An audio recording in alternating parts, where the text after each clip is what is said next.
வணக்கம். ஆகாஷ்வாணி புதுச்சேரி செய்திச் சுருக்கம் வாசிப்பவர் கனிமொழி கலியபெருமாள். 2 நாள் அரசுமுறை பயணமாக நேற்று இஸ்ரேல் சென்றடைந்த பிரதமர் திரு நரேந்திர மோடி நேற்று இஸ்ரேல் பாராளுமன்றத்தில் உரையாற்றினார். இஸ்ரேல் பாராளுமன்றத்தின் உயரிய கௌரவமாக கருதப்படும் ஸ்பீக்கர் ஆஃப் தி கெனசெட் பதக்கம் அவருக்கு வழங்கப்பட்டது. இந்த உயரிய விருது வழங்கப்பட்டது பிரதமரின் அரசியல் திறமை மற்றும் தலைமைத்துவத்தின் வெளிப்பாடாகும் என்று மத்திய உள்துறை அமைச்சர் திரு அமித்ஷா தெரிவித்துள்ளார். மகாராஷ்டிராவில் 7, தமிழ்நாட்டில் 6, பீகார் மற்றும் மேற்கு வங்கத்தில் தலா 5, ஒடிசாவில் 4, அசாமில் 3, தெலுங்கானா, சத்தீஸ்கர் மற்றும் ஹரியானாவில் தலா 2, இமாச்சல பிரதேசத்தில் 1 என மொத்தம் 37 மாநிலங்களவை இடங்களுக்கான தேர்தல் அறிவிப்பை இந்திய தேர்தல் ஆணையம் வெளியிட்டுள்ளது.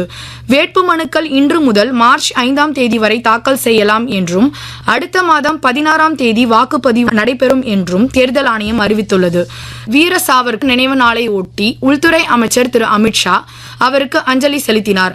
சமூக ஊடக பதிவில் வீர சாவர்கர் பிரிட்டிஷ் ஆட்சியிலிருந்து இந்தியா விடுதலை பெறுவதற்காக போராடிய விடுதலை போராட்டத்தின் மாவீரர்களில் ஒருவராக திகழ்ந்தார் என்று பதிவிட்டுள்ளார்.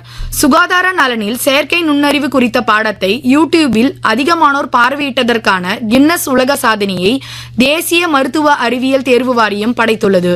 ரயில்வே ஓய்வூதியதாரர்கள் தங்களது தனிப்பட்ட தகவல் மற்றும் வங்கி விவரங்களை தொலைபேசி அழைப்பு வாயிலாகவோ அல்லது சமூக வலைதளங்கள் வாயிலாகவோ தெரிவிக்க வேண்டாம் என்று ரயில்வே அமைச்சகம் கேட்டுக் கொண்டுள்ளது.